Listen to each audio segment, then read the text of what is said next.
So this is a re-upload of an interview I did with author Richard Sauder about, I think in 2014. So that's going back some 8 years now almost. Now, I'm posting this year because the cosmology of God's creation is of great deal of interest to me and this earth that we live on. Okay. And it is in the Bible, of course, confirms that there is an underworld that is below the surface of the earth. It is called hell. It is also called the bottomless pit. And these are not both the same. The bottomless pit and the hell are two different places. And I believe that under the surface of the earth, there are more worlds than just hell and the bottomless pit. So this author has done a great deal of research on underground bases, underground tunnels, some of recent construction, some dating back thousands of years. And that again confirms the history that I've been, posting on my channel for a very long time now. That the creation is very old, and the act of actually the digging out of hell. When did hell come into existence, and how did it come into existence? It is something that we have discussed, that I have discussed in many of my previous videos. So this year is a confirmation from a secular source that there is indeed world or worlds that exist right below our feet here.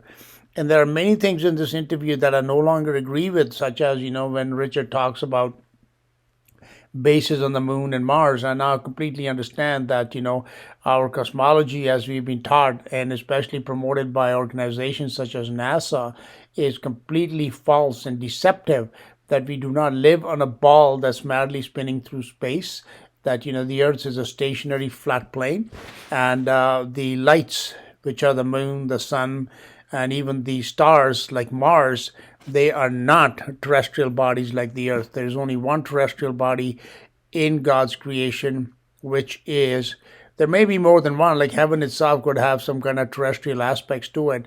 But other than that, there are no other terrestrial bodies that are floating around out there. So I will make some comments as we go along in this interview, which I think still has a great deal of information that is of interest, especially to students of the Bible and of ancient history, both from a biblical perspective, a mythological perspective, and other, conspiratorial perspective, that what we have been taught in school is not the history of creation whatsoever.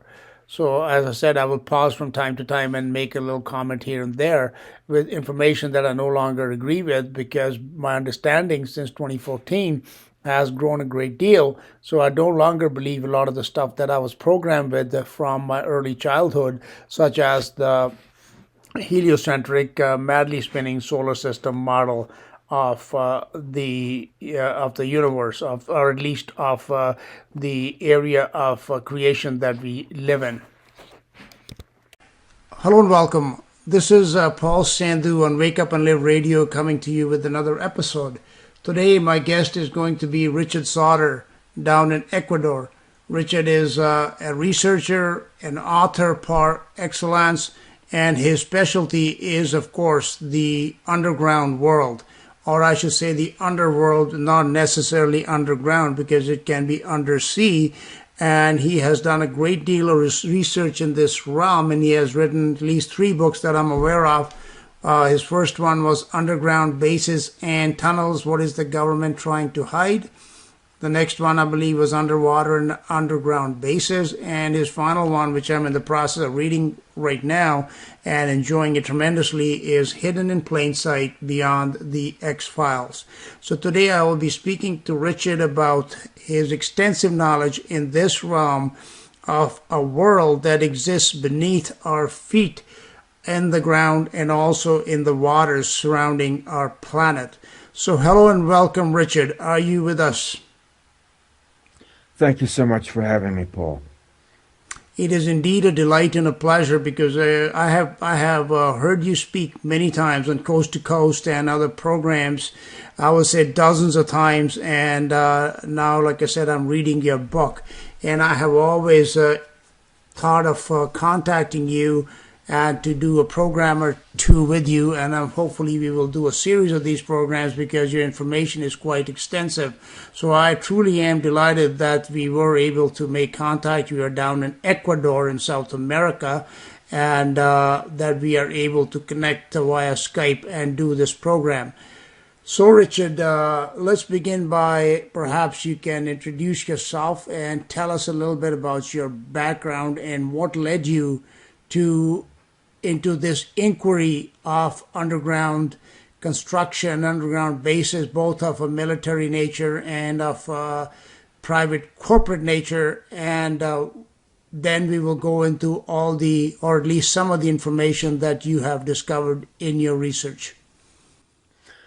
Well, Paul, I'm a native Virginian. I was born in Virginia, which is one of the American states on the east coast of North America. And I'm 59 years old. I spent most of my life in various states, in different states and regions of the United States of America, but I have also traveled extensively internationally in some 25 different countries, and have studied and lived in a few other countries. At present, I've been here in South America and Ecuador. I'm into my fourth year. So, and I intend to remain in South America, given what's going on in the United States and in the Northern Hemisphere in general. I more and more feel that if humanity has a future on this planet, and I do not know if the human race has a future on this planet, but if so, I believe that a lot of that future, at least the best quality of it, would be in the Southern Hemisphere. I would disagree with Richard's use of the word planet as applied to the Earth. And I say that from a biblical definition of planet, which is a wandering star. So these so-called planets are not terrestrial bodies. And secondly, I disagree with the use of the word hemisphere because we don't live on a sphere, so there are no hemis. And Richard's contention that is the southern part of the earth, that is going to be the place where people might survive. I disagree with that as well because Bible and Jesus said plainly that, as a snare shall it come upon the whole earth, that the indignation of the Lord is upon, all men and upon all nations and upon all of their armies, etc. So there's going to be, as the judgment of God proceeds, there is going to be no place on earth that is going to be better than the other. Okay, yes, North America may be devastated by warfare or something like that, but South America is also not going to escape because it is going to have, maybe some natural disasters, maybe some other problem, diseases, etc., that it will be ravaged by. So one place on this earth is no better because it is inhabited by the same species of man who is evil to the core. Um, As I said, I've traveled around the world a lot. I've studied and read voraciously in many different fields.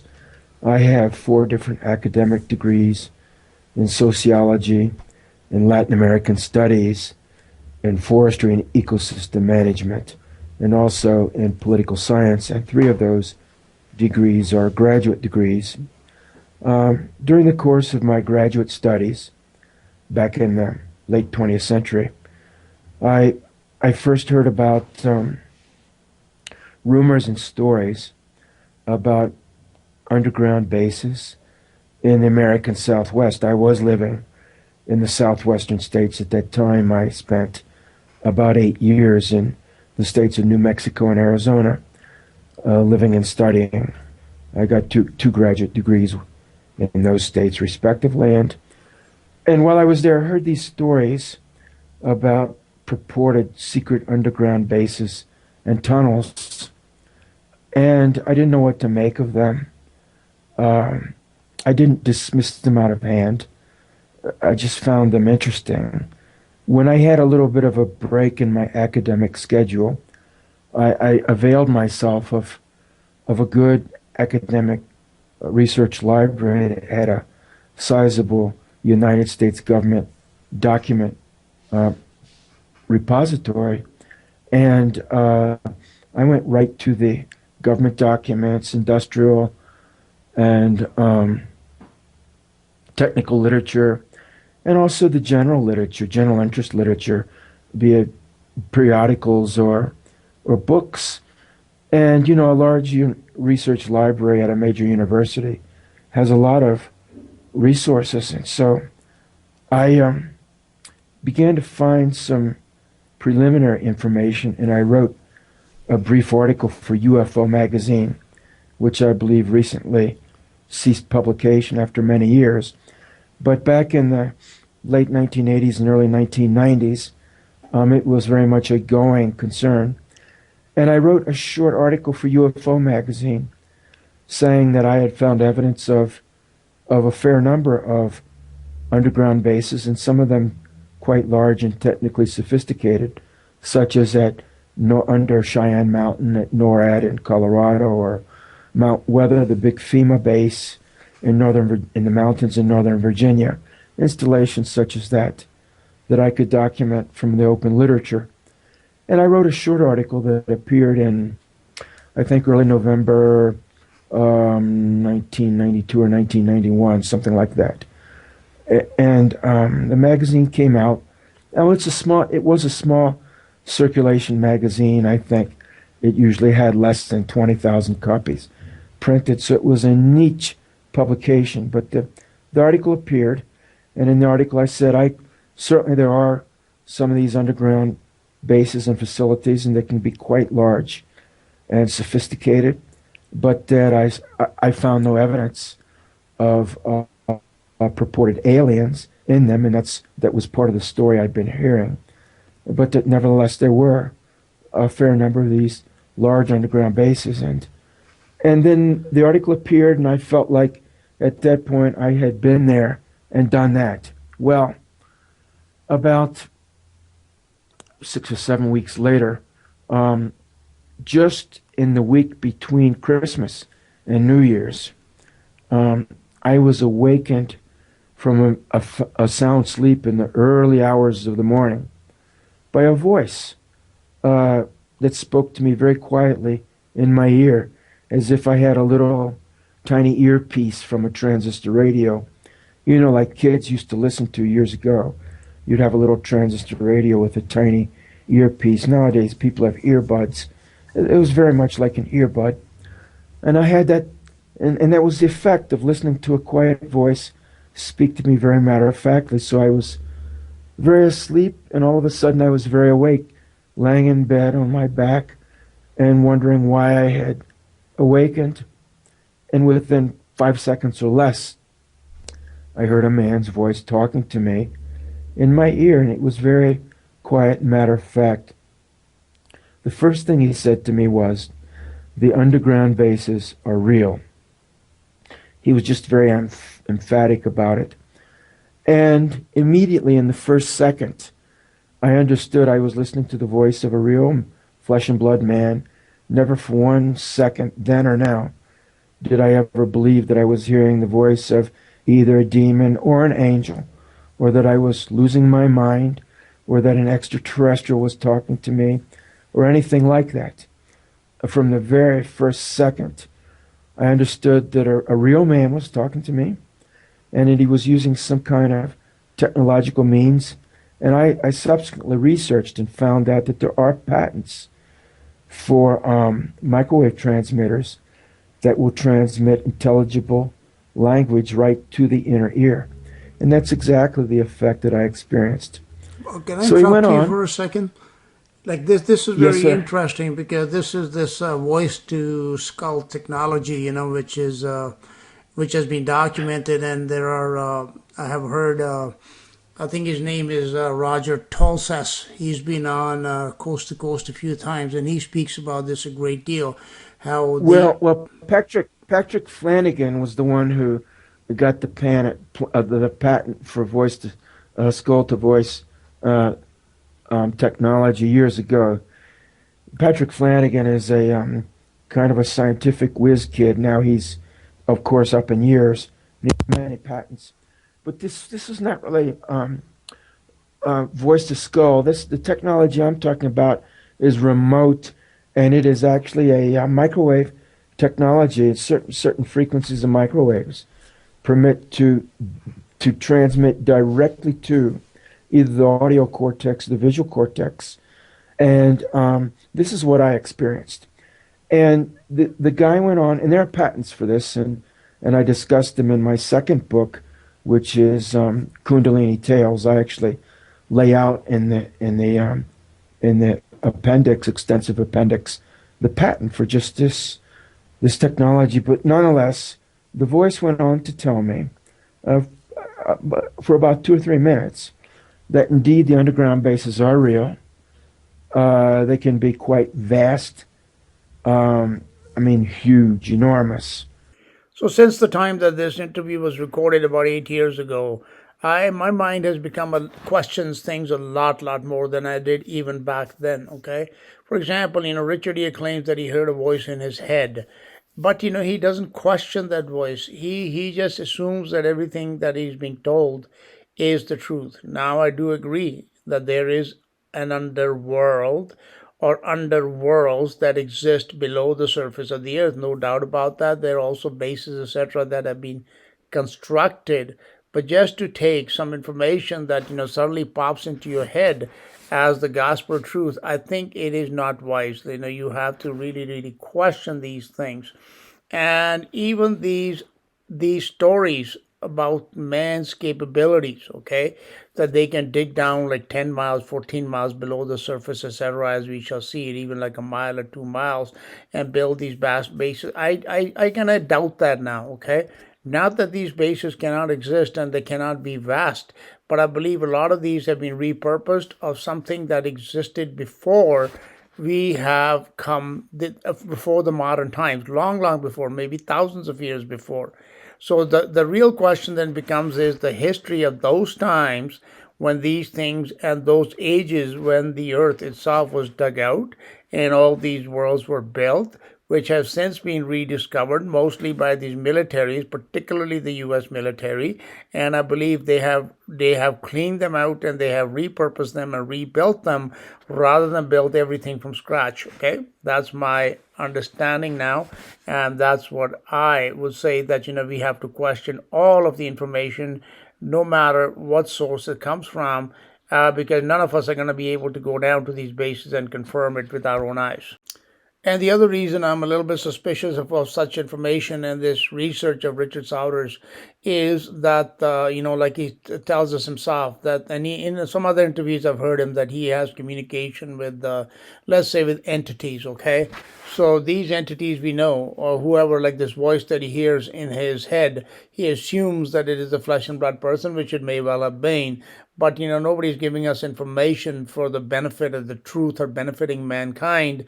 We understand that in this world of lies, everything is done with the purpose of increasing lies and obfuscations, not for spreading truth. So therefore, whoever provided Richard with this information has an ulterior motive, and therefore this information cannot be trusted, although I'm presenting it here because I'm sure there is truth in this, that these worlds under our feet do exist. They are inhabited not just by flesh and blood man like us, but also by other entities. And like, for example, we read in the book of Revelation in chapter 8 about this army of locusts that comes out of the bottomless pit. So all these things are under the earth, and therefore there are worlds that are inhabited, I'm sure of that. But again, like, who are they? What are they? Are they our friends? Are they our enemies? Where did they come from? What is their history? What it points to me most of all, if of most interest, is that how ancient our history is and how many lies there are in the world, especially in the so-called church, where people run around teaching us that everything is only 6,000 years old, when the Bible teaches no such thing. And that there are projects and programs being carried out that are staggering in scope, and that the average person would be astonished, just mind boggled, if they knew what was going on. But in fact, people don't know what's going on, so out of sight, out of mind. And as he spoke to me, I was getting a mental picture of what he was talking about that came along with the voice. And what he was describing and what I was seeing inwardly was just huge. I mean, just on an enormous scale. And it was clear to me from what I was seeing and also envisioning that all of this could not go on without generating a huge paper trail because um, of the large uh, corporations that are certainly involved, and also government agencies and non-government agencies. It's not only American military. There's a spectrum of different organizations and agencies, some with names, some without names, but just quite a lot going on. And so after he spoke to me very briefly, and after he stopped, I thought, okay, this is big. This is really big. And if what he's saying to me is so, then there will be a paper trail. And when I wake up tomorrow, I'll start looking for the paper trail. So there was nothing I could do at that time. I just went back to sleep. Of course, when I awakened the next morning, I remembered what had happened during the night. And indeed, that very week, I did begin going right to the literature. I went back to the 1940s to government technical reports and documents, military and non-military. I went to the mining industry. I went through NASA files. I mean, you name it. I went through Look magazine. I went through the Reader's Guide to Periodical Literature. I went all the way back to the World War II era and came forward. And I found quite a lot of documentation that exactly demonstrates to this point exactly that there has been, at least since the World War II era, and perhaps before, a very large-scale ongoing program of underground excavation and construction. And also, as I subsequently discovered, it extends undersea. I found a paper trail for plans for building large manned deep undersea bases down in the seafloor that can even accommodate large military submarines. And they are hundreds of feet long. These large submarines the military has, Right. they're like 400, 500, 600 feet long. They're enormous. And the plans I saw, and I put some of those plans in my books. The plans I saw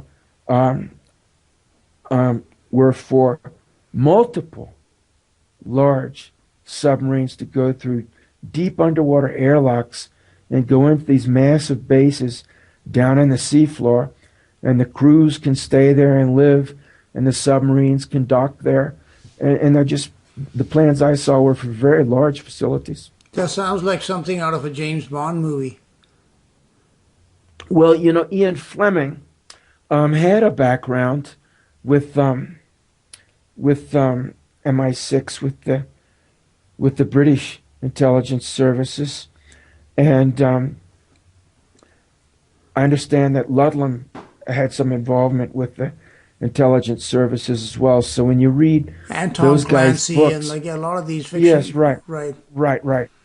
So when you read these books and they talk about these kinds of futuristic installations and technologies, what they're discussing in fictional form are things that in actuality do exist, but they get away with it because they're writing fiction novels. And now, over the past 8 years, I've also come to understand that Hollywood is basically all propaganda and lies. Okay, therefore, when they show in James Bond movies, there are all these, space rockets and all these massive underground bases and such things.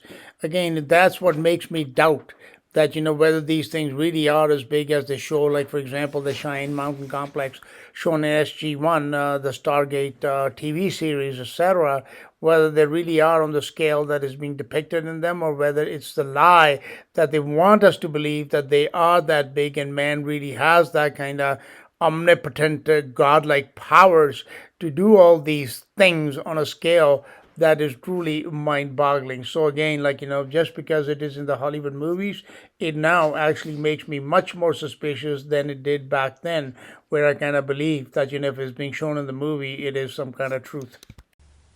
Now, from listening to you and reading some of your works and some of the other people that have spoken about this, it seems like it's around the time of, let's say, the 1930s, because the Nazis were very, or the Germans, let's say, were very advanced in this sort of underground and possibly underwater constructions as well.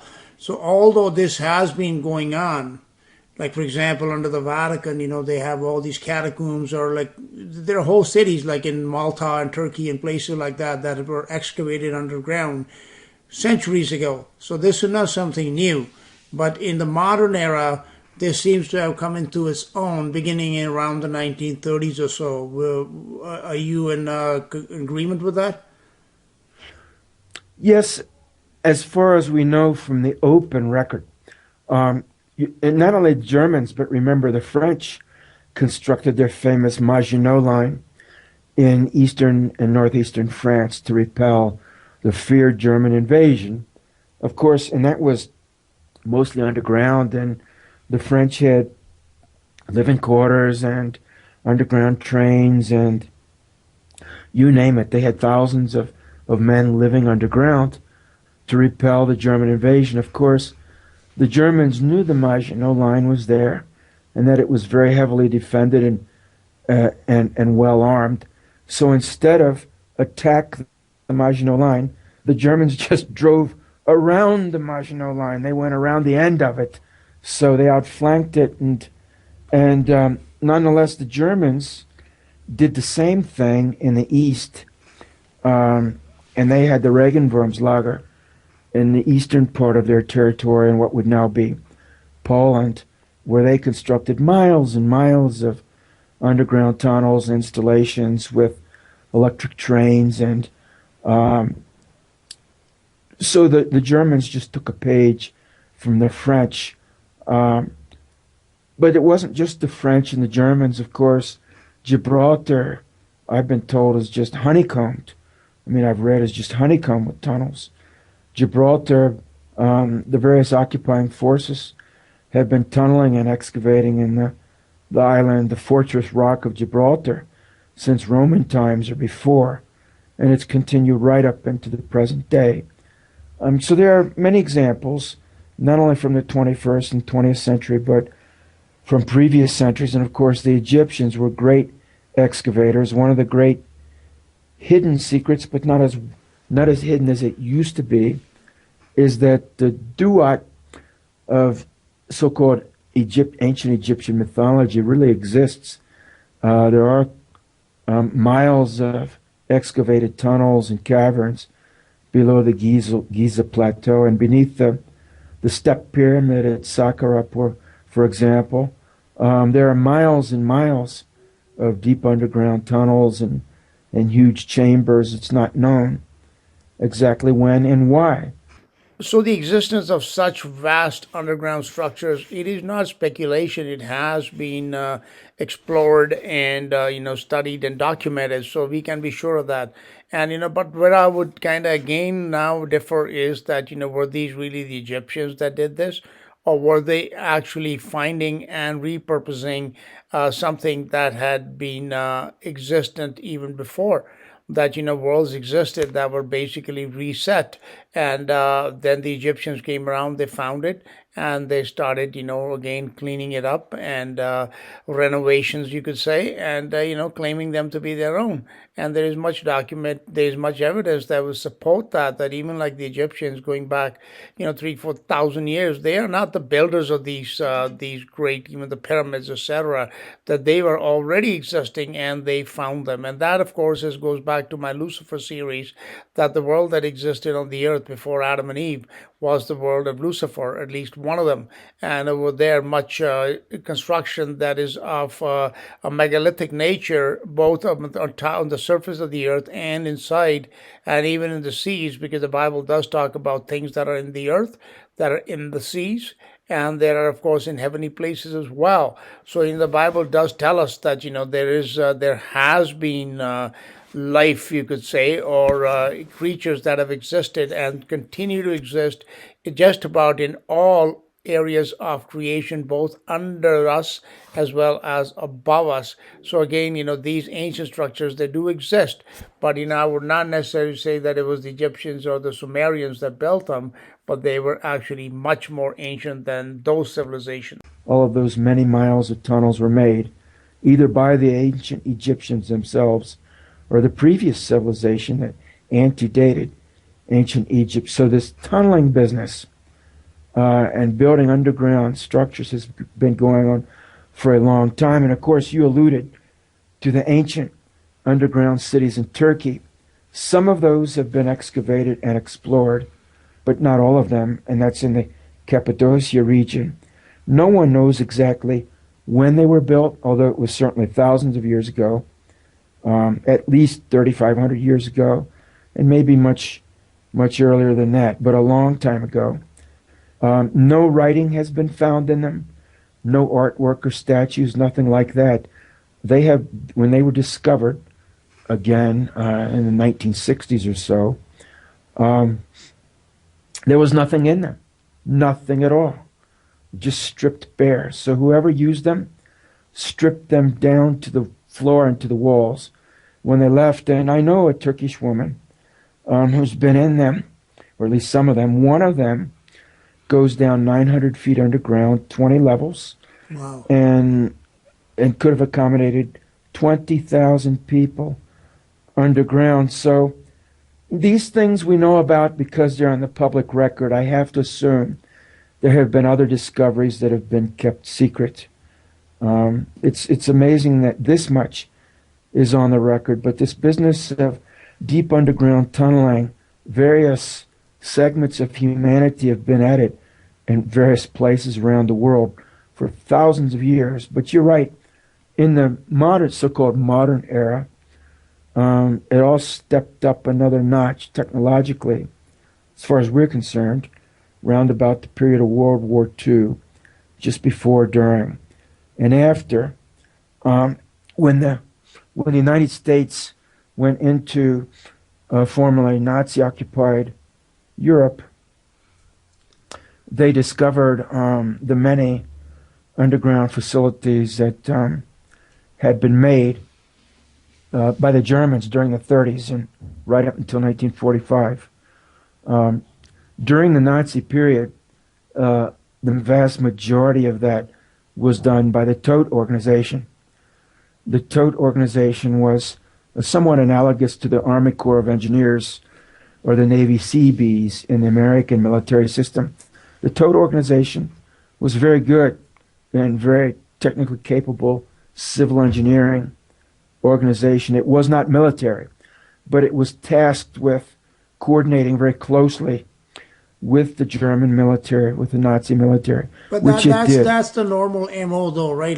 There's a lot of private and military cooperation that goes on in these sort of projects. So and this is true even to this day, is it not? Well, what the reason they did that was because it wasn't because they for compartmentalization reasons.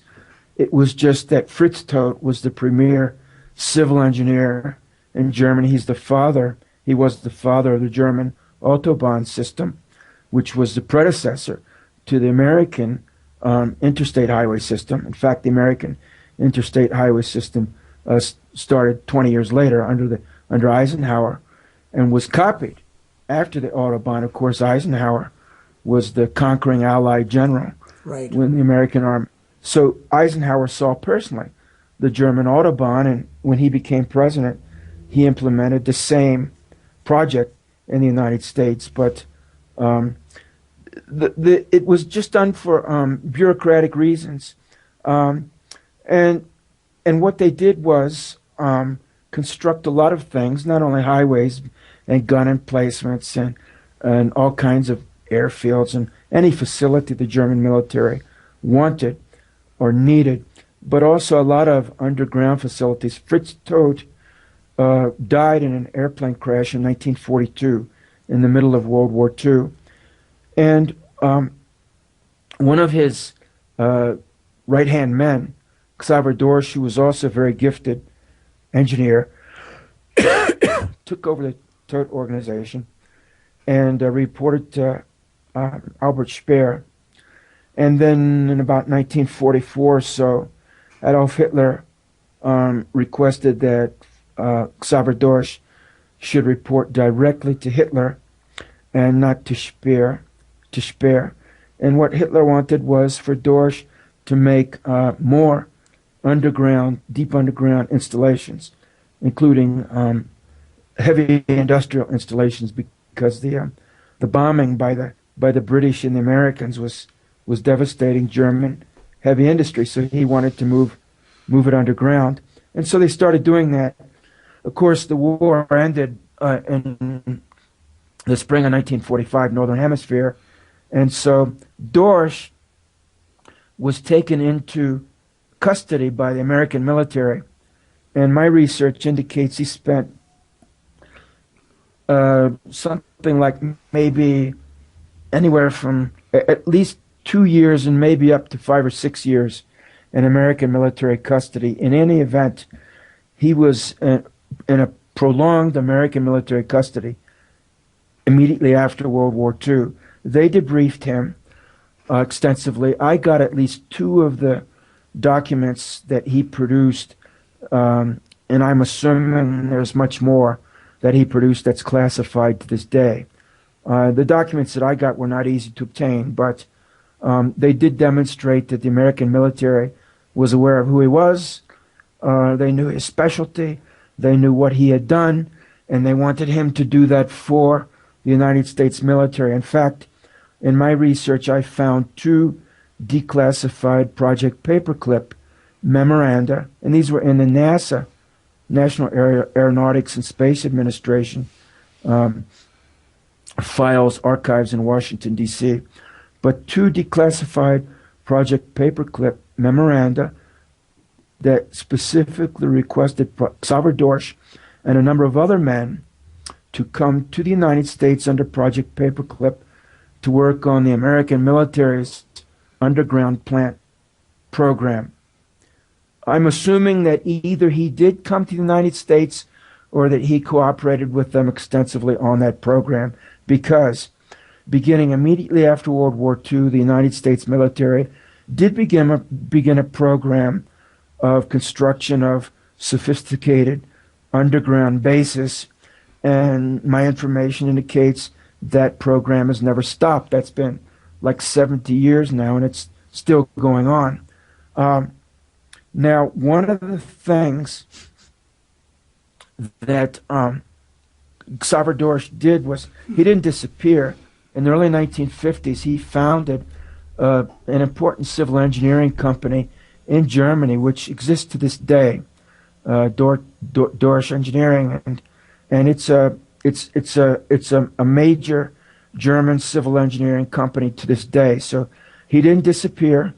He was involved in major civil engineering consulting and construction projects after World War II, but there's a period of years immediately after World War II where he kind of goes under the radar, and my information indicates that he was collaborating with the American military during that period, as a lot of other engineers and scientists were under Project Paperclip.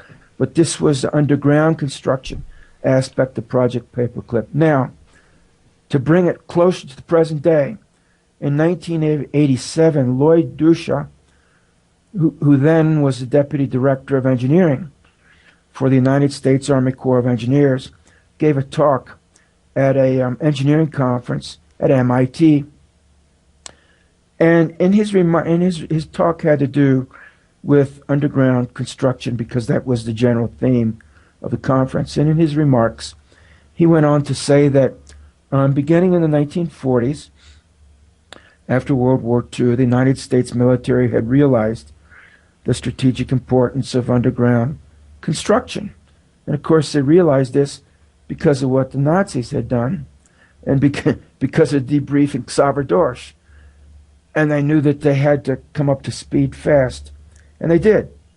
And Dusha went on to say in his remarks that because of that, the United States military and the United States Army Corps of Engineers had constructed a number of underground facilities, some of which were very large and sophisticated, on the order of something like the base at NORAD, beneath Cheyenne Mountain in Colorado, but that due to the unusual character of some of these facilities and their classified nature, he couldn't see anything more about them, and he didn't. See, this is another problem that I have with the information coming out of military sources, because anybody that really knows will never speak, and those who speak are telling lies. That's just the way it is, okay? So therefore, it is very, very, it's almost impossible to trust any of the such information that is being presented, especially if it's classified as secret. This is secret information. Well, if it was secret, it wouldn't be known to us. Okay, so if these guys are giving lectures at universities and talking about it, then you can be sure that there is a purpose behind this, and the purpose is to deceive, not to lead us into all truth. And as you can see on the screen, these logos of military logos, they're almost always occultic and satanic. And, so there have been some of the biggest lies ever, such as Roswell and, these crashed alien craft and everything else. They have been told by the military, okay? And their lies, they have like whole departments that specialize in this, in creating these lies that are then handed to these guys. Do you think these guys, these like this general, they just go out and start giving talks? No, they are carefully vetted. Every word is examined before they speak it, and in the end, it is all a lie. And again, I'm not disputing the fact that such underground bases do exist. But the question is, what purpose do they really serve? Who is in them? And with what other intelligences are these military people in contact with? That is the question that needs to be asked. And what they're in contact with, of course, are the principalities and powers of the Bible, as recorded in Ephesians chapter 6, verse 12, for example. And that is something that will never be told to you by these guys. However, because of my research, I can make a real educated guess about the unusual nature of these classified facilities. I think what makes them unusual is either that they are to sea or on the moon and Mars. Because in my research, I subsequently came across plenty of evidence, not only for constructing tunnels and bases underground, and there are a good number of them. We don't know the total number, but my research indicates there are a fair number of them. Let's put it that way, and they can be very large and very deep. As one world-class expert that I talked with, pointed out to me, I asked him how deep could a major underground base sit, and he looked at me and he said, "Well, it's given the state of the art in underground excavation today, going 1 mile deep is relative child's play." Those are his words. So 1 mile and more. See, this information again is coming from a source that cannot be verified. And of course, there's no way for us to actually go and visit this place and to confirm it, that it is going down miles and miles and miles. Now, I'm not questioning that the worlds that exist under our feet do not go right to the very bottom of the earth itself. Like the Bible talks about the lowest hell, talks about the bottomless pit. Of course, these places exist, but these are definitely not something that has been constructed by man. I would venture to say that whatever is actually being constructed by man is probably of a very small scale. And if there's something larger than that, a man has access to it, it is something that was built in the ancient past, not by modern man. And Ducha's remarks spurred me to look through the literature, and I combed through it. I've been to many research libraries and documents repositories, and one of the things I believe he was alluding to is undersea bases, because I've found a strong paper trail for research and design of undersea bases, manned undersea bases. And second, I found repeated references to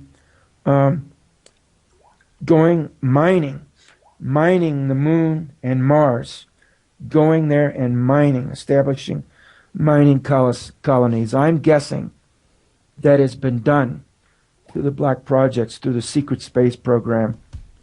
Maybe that's why they have a lot of these Hollywood movies that deal with this theme about mining. For example, that Total Recall movie where they had these mining operations on Mars, So it was a secret CIA colony on Mars. Right. And the people there were who went and came from there were mind controlled. What they did was compartmentalized in their mind and Arnold Schwarzenegger played the lead in that film. And this is, of course, starting at that same era, in the immediate post-World War II era. We now know the CIA had the famous MK Ultra program, where they played with specifically this technology, creating alternate personalities, compartmentalizing consciousness and the human mind such that you could have two or three or more discrete personalities inhabiting the same human brain or body, if you will, but with each personality living completely oblivious to the reality of the others. So this is again some lies that I believed once in my life, because I watched a lot, read a lot of science fiction, and I watched a lot of science fiction programming back in the day.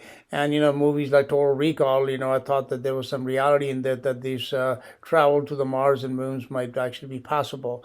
Now, of course, I understand that Mars and Moon and all these heavenly bodies, they are not like a terra forma like the Earth. Okay, they are just like lights, they are plasma or something of that sort.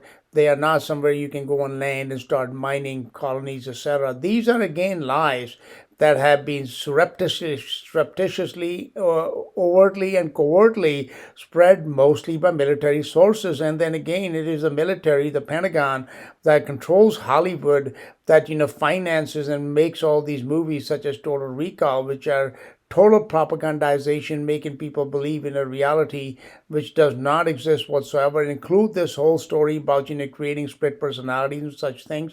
In the Bible, the explanation is quite simple. Yes, you can have like a legion that was living of devils that can live inside a person, and they have their own personality. So that's what a split personality is.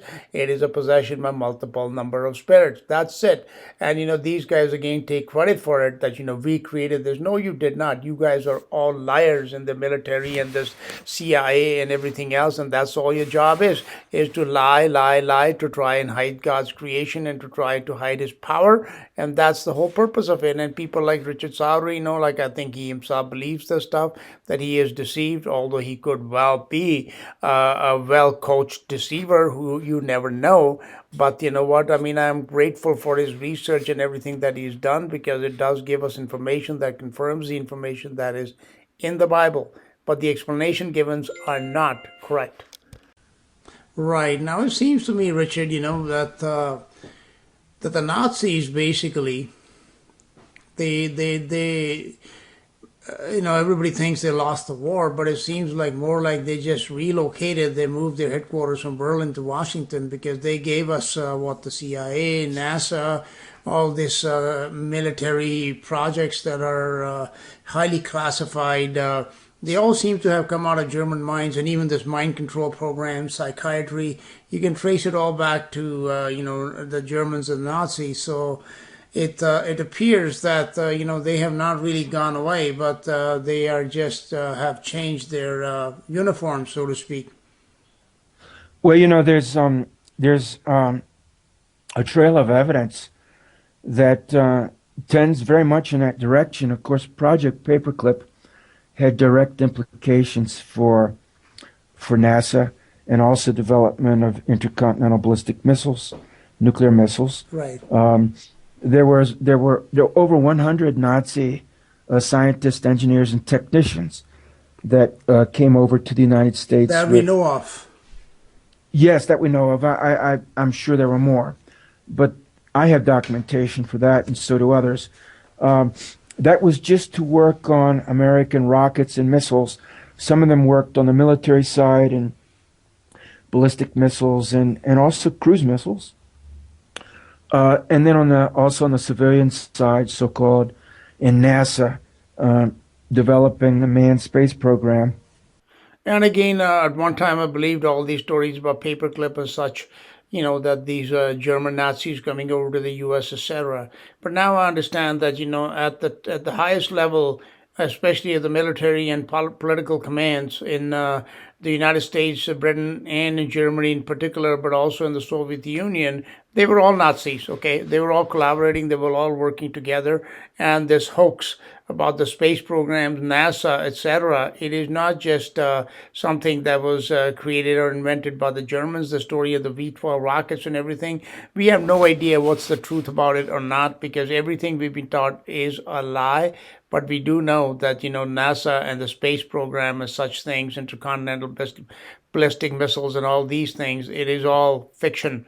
There is no truth in them, and a lot of people will dispute that, but that's okay. They can do their own research and find out that, the stories about nuclear weapons and such things, it is how big of a hoax it really is. Again, perpetrated by the military, and people, they're always quoting military sources and saying, oh, I look at the general so-and-so, Admiral Byrd so-and-so, that tell us so-and-so. Why, if they told you those things, then you can be sure that it was a lie. And also And very also the heavily involved, expenses. I might add, in the pharmaceutical industry. Well, I'm getting around to that. IG Farben was the great German industrial conglomerate during World War II. After the war, it was broken up. It wasn't destroyed, it was just broken up into its component industries. And much of that continued unabated, in fact, right down to the present day. One of the great centers for IG Farben was in Ludwigshafen, which is a town right across the Rhine River from the city of Mannheim. And to this day, Ludwigshafen is the home of BASF, which is the huge German chemical firm. BASF was one of the units that was spun off from IG Farben after the war. So this happened, and IG Farben didn't disappear. It just was reformatted, just given a different legal profile, a different corporate profile. And this happened. There's example after example of this. Now, a lot of the engineers were involved in rocketry and that kind of thing, electronics, but not all. As we know, based on my research, some of them came over or were co-opted into the underground base construction program that got underway right after World War II.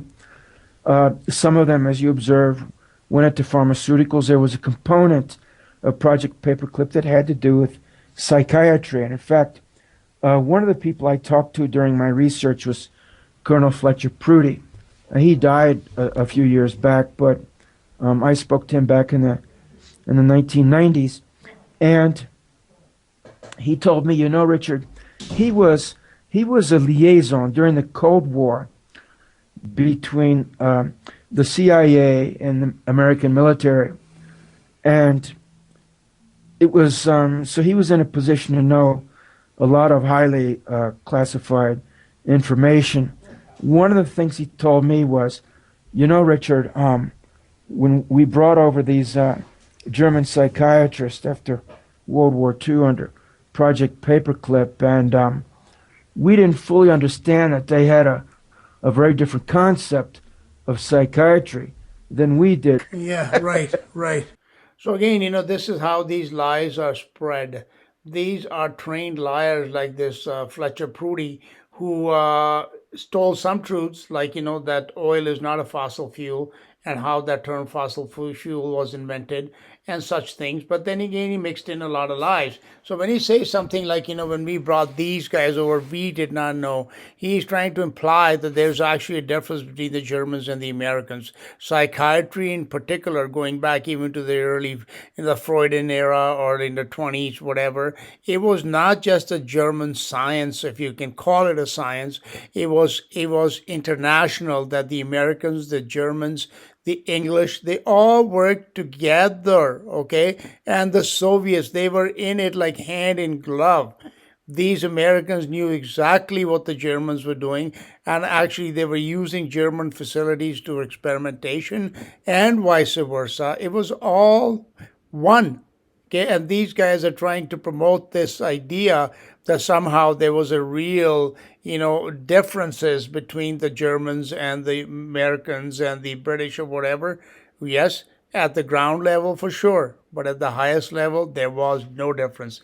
They knew exactly what each other was up to. But you're right. They came over, and also Hubertus Struckhold was one of them that was involved in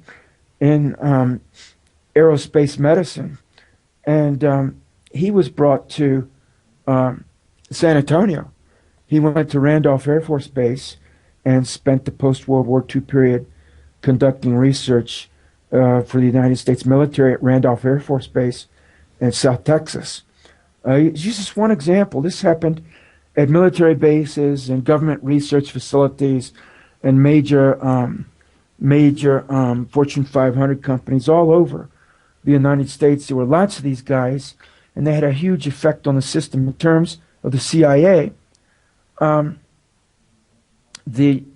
German spy apparatus in Central and Eastern Europe, the Gehlen, there was a general named Reinhard Gehlen who was in charge of espionage for Hitler in Central and Eastern Europe during the Nazi period, basically.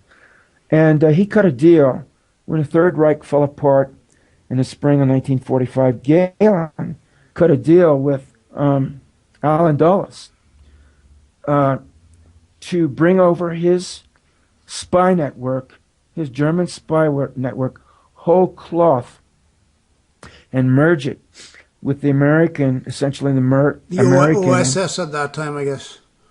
It was the OSS, but in 47 became the CIA in 1947. To merge it with the American espionage services and with the Germans, which he did. And Gehlen was not prosecuted. In fact, from the very beginning, the CIA was a very heavily influenced Nazi organization from the first day, from its inception. And Gehlen essentially and his network was so closely integrated into the post-war German system that I guess you could say that the German espionage system, Nazi espionage system, was just taken over into the post-war German espionage system and the post-war United States espionage system. So basically the CIA and the SS or something equivalent to that, they kind of merged, and so the CIA, you could say, is indeed, at least partially, if not wholly, a Nazi organization. Well, yeah, from the beginning, and the BND is the German espionage service in post-World War II period. But both of them, from the mid to late 40s on, because of these deals that Reinhard Gehlen, he was a general in the Nazi system, but the deals that he cut were, you got a problem. Both the German government after World War II, it was under American military occupation, and still is. There's still American military bases on German soil, and still many thousands of American military personnel there. So Germany is still under American military occupation 70 years after, right. 69 years after World War II. That never ended. So, yes, from the starting at the end of World War II and coming forward to the present day, there's been this very heavy Nazi influence in German espionage and in American espionage, and of course in the military-industrial complex and in other areas, in finance as well. The Germans, starting already in mid-43, 44, coming forward, the Germans were moving vast amounts of money, billions and billions of dollars worth of assets out of Nazi-occupied Europe and into other areas of the world through shell companies and proxies. They were hedging their bets. They could see that they might not win the war. So they were laying the groundwork for what would happen after the war. And of course, to do anything in this world, at any level, you need money. And the bigger the project you have, the more money you need. And so there was this multifaceted plan put in motion. And but By the way, Nazi technicians, engineers, and scientists did not go only to the United States. Quite a lot of them went to Russia. Many of them went to the Middle East, to places like Syria, and also to Egypt, Iraq. A lot of them went to South America. And even to Canada. Yes. And there were quite a lot who went to Texas, including to the Texas Hill Country. I lived in Texas, and I was told by some old timers, in particular one old timer in the Texas Hill Country, which dating back to the mid 19th century, has had a strong German presence. There was German colonization of central and southern Texas in the mid 1800s. This was before Texas became a state in the United States of America. But so there were many Germans who went there, and to this day, there are many ethnic Germans in that region of Texas. After World War II, there were a lot of these German SS officers and so forth who went into exile in that German-speaking area of Texas. I was told that the last known German Nazi SS officer in the Texas Hill Country, the German-speaking region of Texas, died in about 1997 or 99, somewhere through there. If there are any left, they would be very old men now, in their late 80s and 90s. But this happened, right. And so it went on.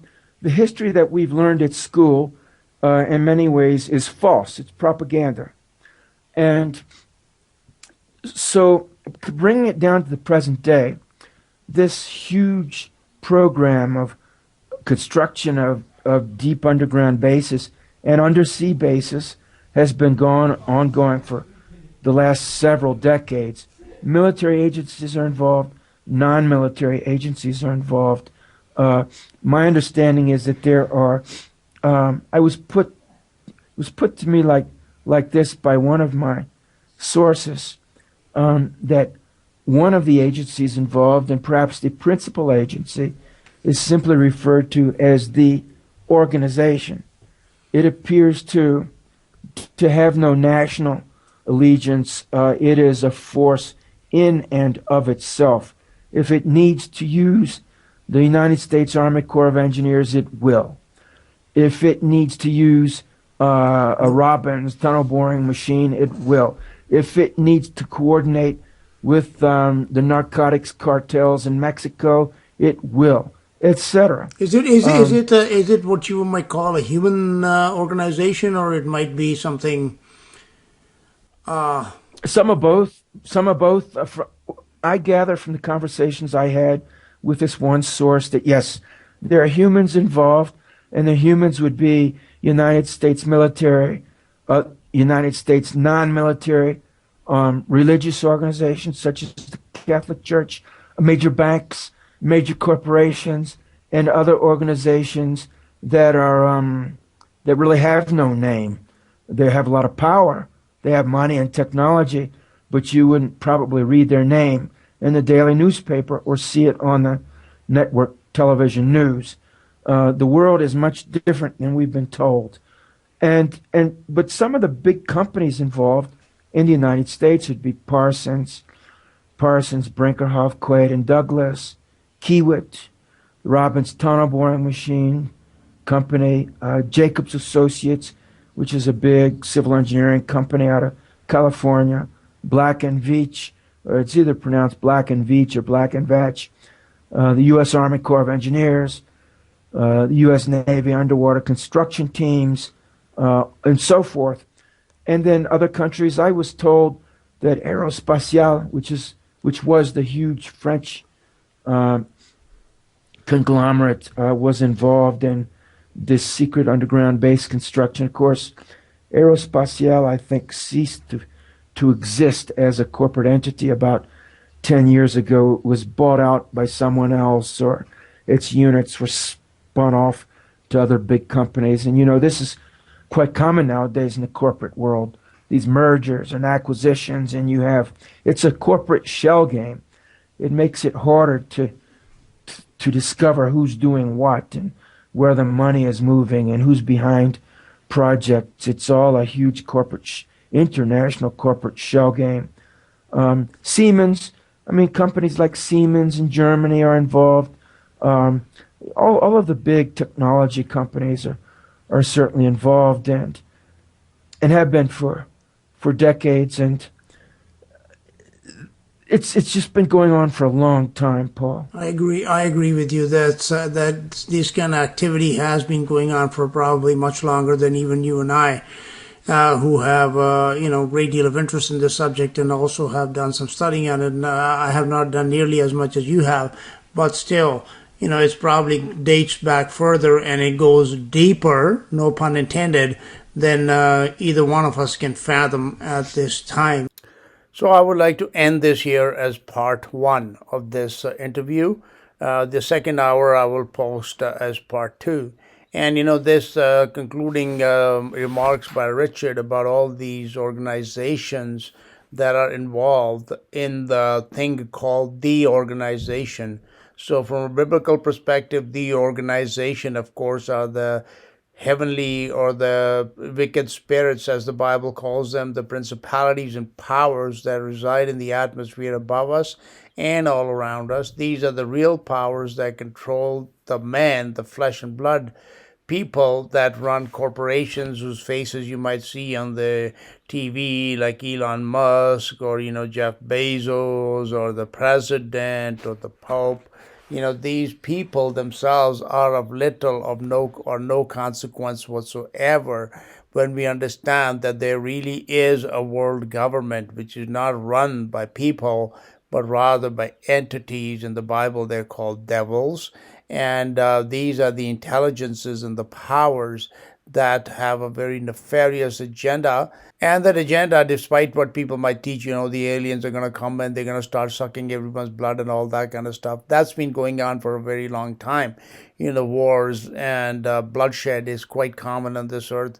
Nothing new about that. What the real agenda, however, is to hide God.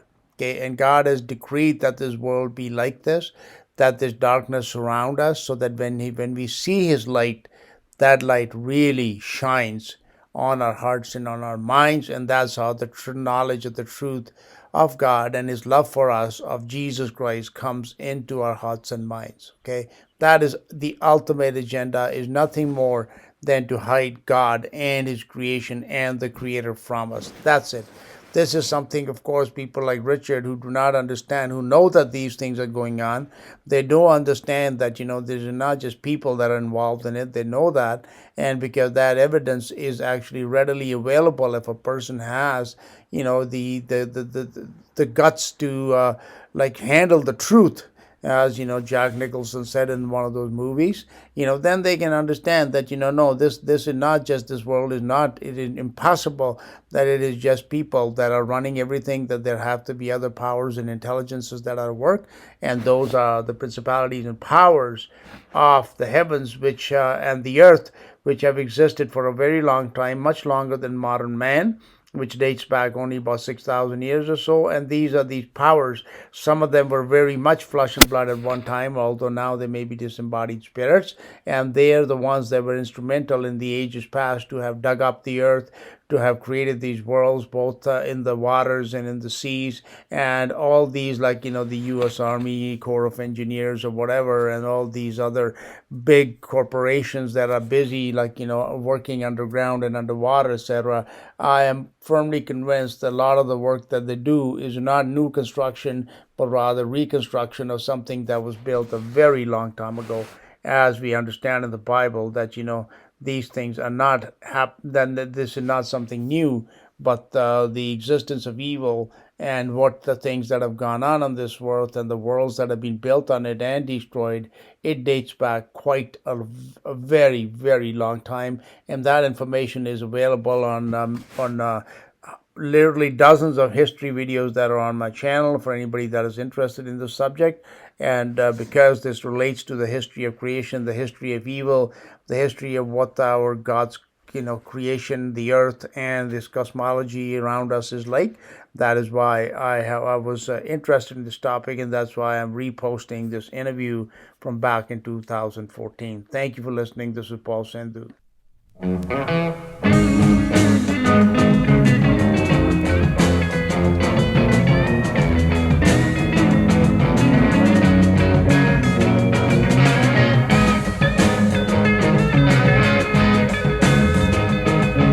Can you understand what the Lord is offering to you, to me, to every man?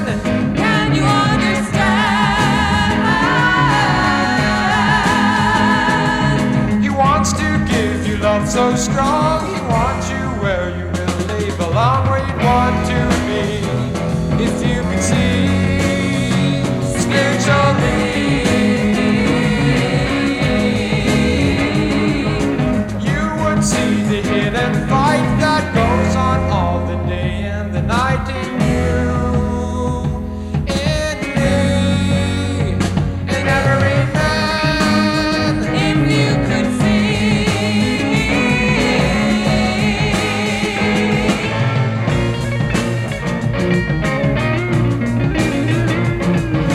you can be justified from all the sins that you'll never hide, and then you'll know why Jesus was crucified.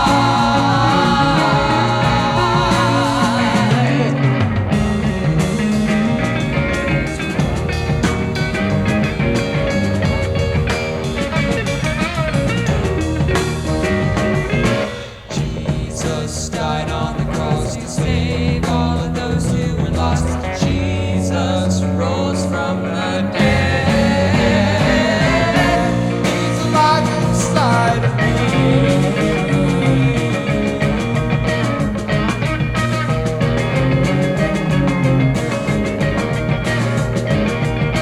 Will you be awakened? Will you be when on the day of darkness the Savior comes again?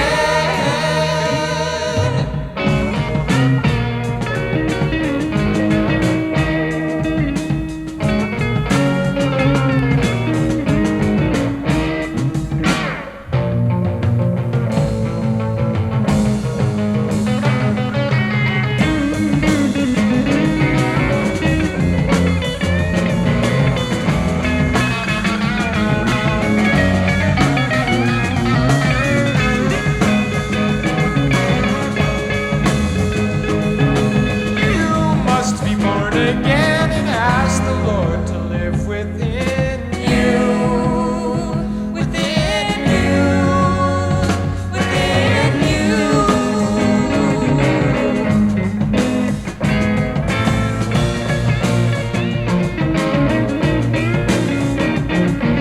There will come a time when you and me and all mankind will face the Son, the Holy One of Israel. How will you feel when you kneel down to Jesus?